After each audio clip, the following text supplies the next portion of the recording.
خان صاحب نے ایک ہی میسج جو میں دو تین چیزیں بتا دیتی ہوں. پہلے یہ کہ خان صاحب کو ہم نے بتایا کہ جو قیدی ہیں ان کی فیملیز کے بارے میں ان کو اپڈیٹ دیا. اور ایک چیز تو وہ بہت خوش ہوئے سن کے کہ عید سے پہلے ہم نے کافی قیدی جو ہمارے ہیں بے گناہ قیدی جو جیل میں ہیں، خاص طور پہ سرگودا جیل میں، ان کے لیے جو ان سے ملاقات ہوئی، ان کے ساتھ جو ان کی بچوں کے لیے اور ان کی خاندانوں کے لیے جو عیدی تھی، اس پہ وہ بہت خوش ہوئے سن کر کہ ہم ان تک سب کے ساتھ ملاقات ہوئی. پھر ان کی جو کہانیاں سن کے ان کو تکلیف بھی بڑی ہوئی، بڑا دکھ ہوا انہیں. اور انہوں نے کہا ہم نے ان کو یہ پھر تسلی ہوئی کہ ہم ان کی جو قید سے نکل رہے ہیں ان کی ریبیلیٹیشن کے لیے بھی کام کر رہے ہیں، تاکہ بہت لوگ بے روزگار ہو چکے ہیں، 8 مہینے سے بے روزگار تھے.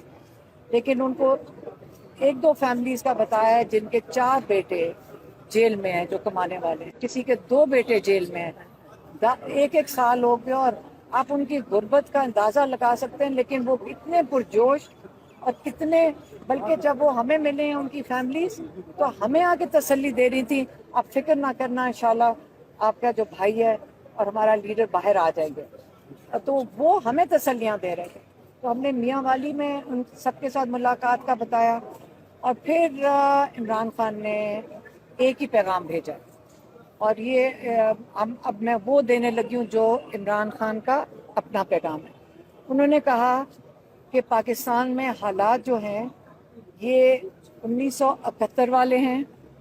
یہی مجیب الرحمان جو جیت چکا تھا، حالانکہ اس کو کیمپین کرنے کی اجازت تھی.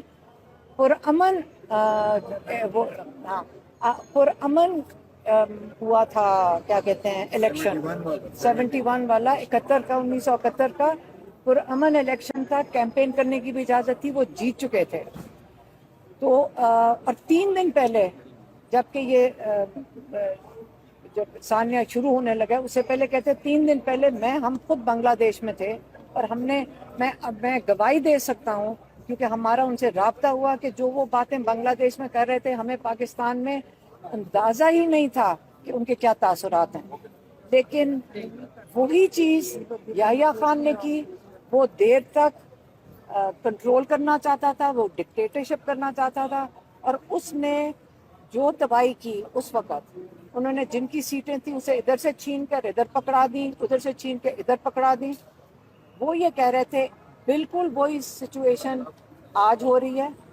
اور ہمیں یہ فکر کرنی چاہیے کہ یہ پاکستان کو کس طرف دھکیل رہے ہیں. جب آپ ایک کیا کہتے ہیں مورل اتھارٹی کے بغیر ایک حکومت کے اوپر بیٹھ جاتے ہیں، لوگ آپ کے ساتھ نہیں ہیں کیونکہ آپ نے لوگوں کا مینڈیٹ تو چوری کر لیا، تو پھر آپ فیصلے کیسے کریں گے اس ملک کے لیے؟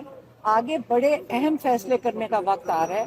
ایک جیو پولیٹیکل سچویشن ہے پاکستان کے گرد، ہمارے بڑی سینسیٹیو سچویشن ہے، ہمارے ہمسائے کے اندر بڑی سینسیٹیو سچویشن ہے. تو وہ جب تک لوگ آپ کے ساتھ نہیں کھڑے، اہم فیصلے کیسے کیے جائیں گے؟ اور وہ اس لیے پاکستان کی ان حالات کے اوپر انہوں نے بڑی تفتیش کا اظہار کیا. اور وہ کہہ رہے ہیں کہ ابھی بھی جو لوگوں کا مینڈیٹ چوری کیا گیا ہے، یہ وہ پی ٹی آئی نہیں کہا، انہوں نے کہا جو لوگوں کا مینڈیٹ چوری کیا گیا ہے، یہ بہتر یہ ہوگا کہ یہ واپس کیا جائے. لوگوں کو یہ تسلی ہوئے کہ ہمارا جہاں ووٹ ڈالا گیا ہے، ہمارے اوپر اعتماد، جو جن کو ہم نے اعتماد دیا ہے انہی کو اسمبلیوں میں بٹھایا جائے اور پھر پاکستان کے اہم فیصلے کیے جائیں. یہ ان کا پیغام. خان صاحب نے عید کیسے گزاری، تو اس پہ بات ہوئی؟ انہوں نے کہا کیونکہ ہائی سیکیورٹی میں ان کو اجازت نہیں تھی سیل سے نکلنے کی، عید کی نماز کی بھی اجازت نہیں تھی، تو اس لیے کیا کہہ رہے ہیں وہ سیکیورٹی میں. لیکن ان کی صحت ٹھیک تھی اور ان سے پوچھا بھی ہے کہ آپ بالکل ٹھیک ہے؟ انہوں نے کہا ہاں. انہوں نے کہا بس اللہ نے مجھے یہ وقت دیا ہے کہ میں خوب نالج گین کروں. میں اتنی کتابیں پڑھ چکا ہوں کہ کئی دفعہ اگر کھانے کا وقت ہو جاتا تو میں کہتا ہوں مجھے کسی نے ڈسٹرب کر دیا ہے کہ میں اتنا مگن ہوں اور اپنے کتابوں کے اندر. لیکن ہم اپنی بات اب یہاں پہ لے کر آتے ہیں. یہ خان صاحب عمران خان نہیں کہہ رہے، یہ ہم کہہ رہے ہیں کہ ہم نے اب پہلے سیشن کورٹ میں جو اڈیالہ میں لگتا ہے اس میں بشرا بی بی اور عمران خان کے لیے